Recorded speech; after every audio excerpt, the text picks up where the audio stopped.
cho arnisi Giêsu mà hàng thế lo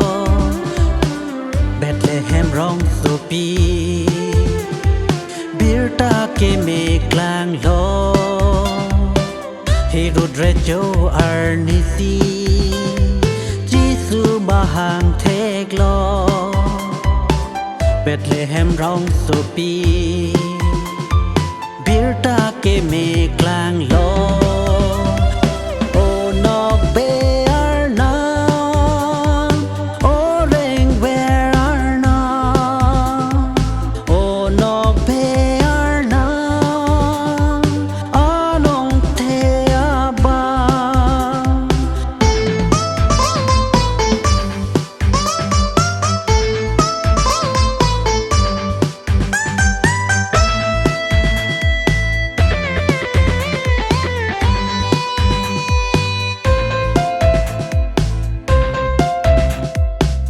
Em pute kla che klang si Kivi atu ma pa Pere di bang tang lo Eka pe joga ba Em pute kla che klang si Kivi atu ma pa Pere di thang bak ma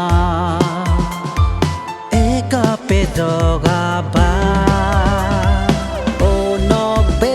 ARNAM O rengwe ARNAM O NOKBE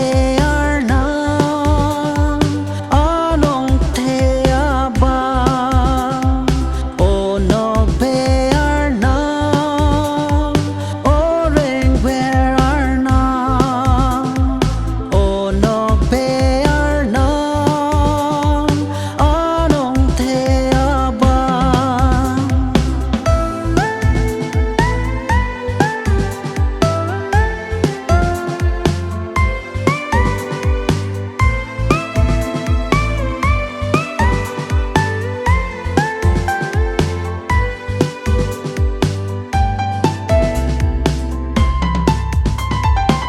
Check lo long so tour bong si Bethlehem rong so pi Take lo apai Mary La peno so ti So poi nu la e pa